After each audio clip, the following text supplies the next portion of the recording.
క్రీస్తునందు ప్రియ దేవుని బిడ్డలందరికీ వందనాలు తెలియజేస్తున్నాను. నిన్నటి దినం 2 తెలుగు రాష్ట్రాలకు సుపరిచితులైన దైవ సేవకులు ఎం జోసెఫ్ గారు అకాల మరణం దేవుని పిలుపుని అందుకొని ప్రభు సన్నిధికి వెళ్ళిన సంగతి సుపరిచితం. 50 సంవత్సరాల వయసు, 2 పిల్లలు. ప్రత్యేకంగా 2 రాష్ట్రాల్లో ఈ మధ్య కాలంలో విరివిగా వాడబడిన దైవ సేవకులు అని చెప్పుకోవడంలో ఏమాత్రం అనుమానం లేదు. 2 రాష్ట్రాలకు మారుమూల ప్రాంతాలకు వెళ్ళి కూడా సువార్తను ప్రకటిస్తూ విరామం లేకుండా అలసిపోకుండా తుది శ్వాస విడిచే వరకు కూడా సువార్త పని కొరకు ప్రభు పక్షాన శ్రమపడిన శ్రామికుడిగా చెప్పడానికి నేను ఎంతో సంతోషిస్తున్నాను. మరి క్రైస్తవ ప్రపంచానికి వారు లేని లోటు తీరంది. అయితే తన పని ముగించబడినప్పుడు ప్రభు తన దాసుల్ని పిలుస్తాడు. అతడు సేవ చేయు దినములు ముగించబడగా పూర్తి కాగా తన ఇంటికి వెళ్ళాడు అని చదువుతాం మనం. భూమి మీద జరిగే భక్తుల మరణాలు దేవుని దృష్టికి విలువైనవి అని మనం మర్చిపోకూడదు. యెహోవా భక్తుల మరణం ఆయన దృష్టికి విలువైంది. 116వ కీర్తన 15వ వచనంలో కీర్తనకారుడు రాస్తూ ఉన్నాడు, కొన్ని మరణాలు మనకి ఆశ్చర్యాన్ని, కొన్ని మరణాలు మనకి దుఃఖాన్ని, కొన్ని మరణాలు ఆకస్మికంగా జరిగే మరణాలు మనకి కొన్ని ప్రశ్నలు మిగులుస్తాయి. అయితే భూమి మీద జరిగే ఏ సంఘటన కావచ్చు, ప్రత్యేకంగా దేవుని సేవకుల మరణాలు దేవునికి ఏమాత్రం ఆశ్చర్యం కలిగించవు. ఎందుకంటే అది ఆయన సంకల్పం కాబట్టి. విలువైన మరణం, దేవుని బిడ్డల మరణం ఎలాంటిది అంటే, బిలాము అనే ప్రవక్త కోరుకున్న మరణం, నీతిమంతుల మరణము వంటి మరణము నాకు లభించునుగాక అన్నాడు. అంటే నీతిమంతుల మరణం ఎంత విలువైందో కదా. సోమవారం ఉదయకాలం ప్రభు సన్నిధికి ఎతెంచిన ప్రభు సన్నిధికి వెళ్ళిన ఎం జోసెఫ్ గారు మరణం లాంటిదన్నమాట. ప్రత్యేకంగా ఆయన అనేక మందికి స్ఫూర్తి అని చెప్పడానికి నేను ఎంతో సంతోషిస్తున్నాను. ఎందుకంటే ఈ 2-3 సంవత్సరాలుగా ఆయన పని జరిగించిన విధానం, అలుపెరగని ఆయన ప్రయాణాలు, అలుపెరగని పోరాటాలు నిజంగా క్రైస్తవ సేవకులకు అనేక మందికి స్ఫూర్తి అని చెప్తాను. ఎందుకు ప్రత్యేకంగా ఆయన గురించి ప్రస్తావించాల్సి వస్తుందంటే, ఒక డాక్టర్గా ఆయన ఉన్న పరిస్థితి ఏంటంటారంటే అకాండ్రోప్లేషియా, డ్వార్ఫిజం అంటారు. పరిస్థితుల్లో ఉన్న వ్యక్తి 4 అడుగులు లేదా కొంచెం ఎక్కువ, అంత మాత్రమే వారు ఎత్తులో ఉంటారు. వారి పుట్టుకతో వచ్చిన శరీరంలో అభివృద్ధి చెందని కణజాలం అంటారు. పుట్టినప్పుడు మృదులాస్థి, కార్ట్లేజ్ అనేది వయసు పెరుగుతున్న కొలది గట్టి ఎముకలుగా మారాలి. కానీ ఉత్పరివర్తనం వల్ల, మ్యుటేషన్స్ వల్ల ఆ మృదులాస్థి, ఆ మెత్తటి పదార్థం గట్టిగా ఉన్న ఎముకగా మారదు. FGFR3 అనే జీన్ వల్ల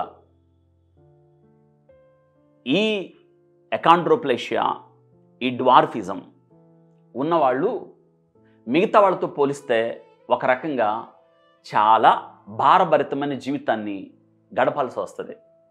ఎందుకంటే వారికి కాళ్ళు, చేతుల్లో ఉన్న ఎముకలు వృద్ధిలోకి రావు, పొట్టిగా మారిపోతారు. వారు ఎలా ఉంటారంటే చాలా పొట్టిగా, చాలా పొట్టి ఆకారంతో, అవయవాలన్నిటి మధ్య ఎడం కూడా ఎక్కువ ఉండదు. వారు వెన్నెముకలో చాలా మార్పులు వస్తాయి. అది 90 డిగ్రీల తిన్నగా ఉండదు, స్ట్రైట్గా ఉండదు, ప్రొట్రూడ్ అయి ఉంటుంది. అందుకే వారి తల కూడా పెద్దగా అనిపిస్తుంది.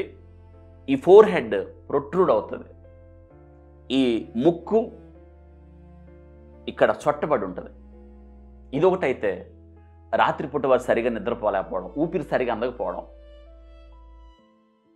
వారు ఎదుగుతున్నప్పుడు గుండెలో వాల్వ్స్ అని ఉంటాయి, అవి అంతగా అభివృద్ధి చెందవు. అవి వారు సరిగా నడవలేరు, సరిగా ఎక్కువసేపు నిలబడలేరు, ప్రయాణాలు చేయలేరు, ఎక్కువగా మాట్లాడలేరు, పెద్దగా అరిచి మాట్లాడలేరు. ఇది వాళ్ళ పరిస్థితి. ఇదంతా మీకు ఎందుకు చెప్తున్నానంటే, ఇటువంటి పరిస్థితుల్లో ఎం జోసెఫ్ గారు దాదాపు 20 సంవత్సరాల క్రితం సేవకు వచ్చిన ఆయన ఆకారం సరిగా లేకపోయినా, అంగవైకల్యంతో బాధపడిన, ఎత్తు లేకపోయినా, రూపం సరిగా లేకపోయినా ఆయన ప్రయాసపడ్డాడే అద్భుతం అండి. అది చాలా శ్రేష్టమైన పరిచర్య చేశాడు. ప్రభు కొరకు ప్రయాసపడ్డాడు. సహకరించని దేహంతో అలుపెరగని పోరాటం చేశాడు. ప్రభు పనిలో నిజంగా ఒక కర్షకుడు ఆయన. ఏనాడు పోరాటాన్ని ఆపలేదు. ఆయన పరిచర్య విధానం కూడా కొద్ది మందికి నచ్చకపోవచ్చు. ఈ మధ్యకాలంలో గత సంవత్సరం నుండి ఆయన సువార్త చెప్పే ప్రక్రియలో చాలామంది ఆయన్ని ట్రోల్స్ చేశారు. మీమ్స్కి కూడా ఆయన వర్తమానాలు వాడుకొని చాలా మీమ్స్కి ఆయన కేంద్రం అయ్యాడు. కానీ ఆయన ఏనాడు వెనక్కి తగ్గలేదు, నిరాశపడలేదు. అనేక మంది ఆయన్ని దూషిస్తున్న, వ్యక్తిగతంగా ఆయన ఆకారం మీద పేరు పెట్టి ఆయన్ని రకరకాలుగా, బయటోళ్ళు కాదు, స్వజనులే, వెనక్కి తగ్గలేదు, ప్రతిగా స్పందించలేదు, విమర్శలకు తలవగ్గలేదు. దేవుని కొరకు పోరాటం చేసిన వ్యక్తి స్ఫూర్తే కదా. నిత్యము ప్రభు పనిలో తుది శ్వాస విడిచే వరకు కూడా అలుపెరగని పోరాటం చేసిన ఈ జోసెఫ్ గారు ఒక జ్వాలే కదా. అతడు వాక్యం చెప్పే విధానం, దేవుడు ఒక్కొక్కరిని ఒక్కొక్క రీతిగా వాడుకుంటాడు. అందరినీ ఒకే రీతిగా వాడుకోవాలని లేదు కదా. ఆయన సుదీర్ఘమైన సమయం ఆ వేదిక మీద నిలిచి ప్రసంగం చెప్పినప్పుడు నేను చూసినప్పుడు చాలా ఆశ్చర్యపోయేవాడిని. వ్యక్తిగతంగా జోసెఫ్ గారితో నాకు వ్యక్తిగత పరిచయం ఎప్పుడు లేదు, మేము ఎప్పుడు కలుసుకోలేదు, ఎప్పుడు మాట్లాడుకోలేదు. కానీ ఆయన వర్తమానాలు నేను అప్పుడప్పుడు వింటూ ఉండేవాడిని. నాకు చాలా ఆశ్చర్యం అయ్యేది.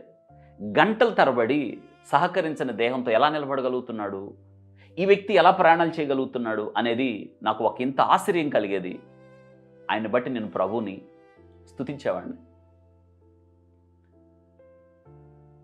ఏనాడు విమర్శలకు ప్రతి విమర్శ చేయలేదు, విమర్శలకు భయపడలేదు, విమర్శలకు భయపడి తన పరిచర్యను ఆపలేదు. గోదావరి యాసలో ప్రసంగం చెప్పేటప్పుడు నిద్ర మేలుకొల్పడానికి ఆయన నవ్వు తెప్పించే విషయాలు చెప్పేవాడు. అవి బయటోడి మీద కాదు, తన మీద, తన ఆకారం మీద,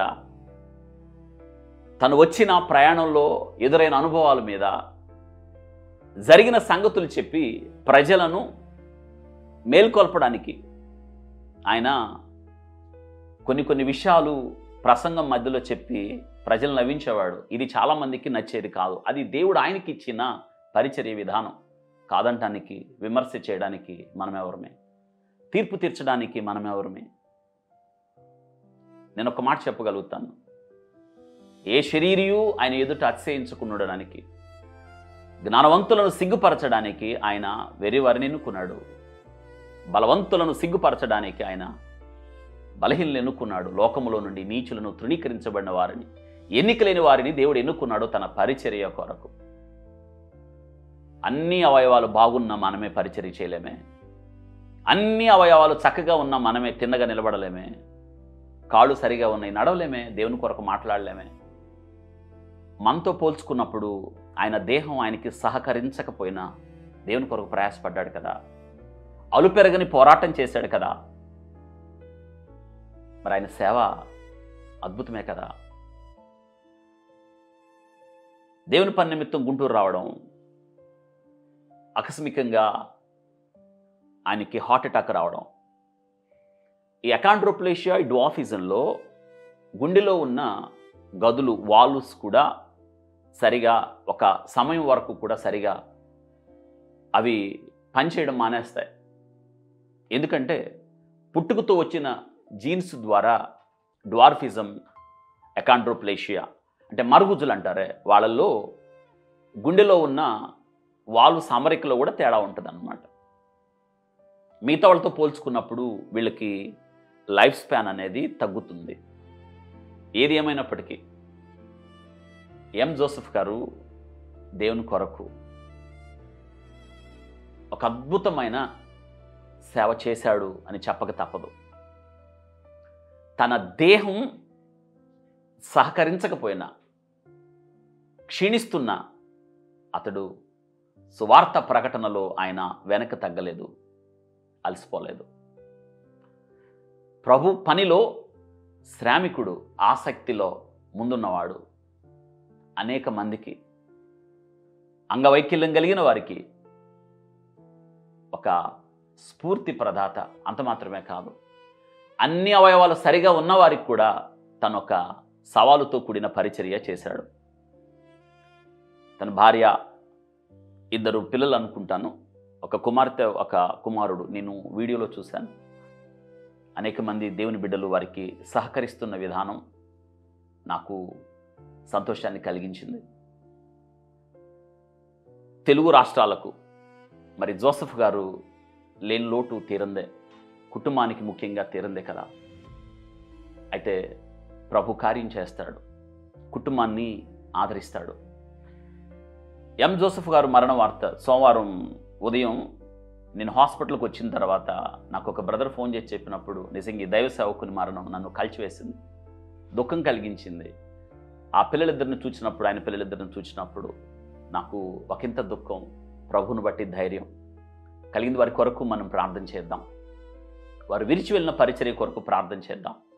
నేను మళ్ళీ మళ్ళీ జ్ఞాపకం చేస్తున్నాను, దేవుని కొరకు అలుపెరగని శ్రామికుడు, కర్షకుడు, పోరాట యోధుడు, ఆసక్తిలో ముందున్నవాడు, అనేక మందికి స్ఫూర్తిని రగిలించినవాడు, భావితరాలకు ఆదర్శం ఎం జోసెఫ్ గారు. బ్రతుకుట క్రీస్తే, చావైతే లాభము అని బ్రతికినవాడు, మంచి పోరాటం పోరాడినవాడు, ప్రభు కొరకు నిలిచినవాడు, పోరాడినవాడు, గెలిచినవాడు, నీతి కిరీటం అందుకోవడానికి వెళ్ళాడు. దేవుడి మాటలతో ఆ కుటుంబాన్ని ఆదరించునుగాక. ప్రత్యేకంగా జోసెఫ్ గారు పరిచర్య కొరకు మనందరం ప్రార్థన చేద్దాం. ప్రభు కార్యము జరిగించున్నట్లుగా, పరిచర్యను కొనసాగించున్నట్లుగా అనుదినం మన ప్రార్థనలో జ్ఞాపకం చేసుకుందాం. God bless you all.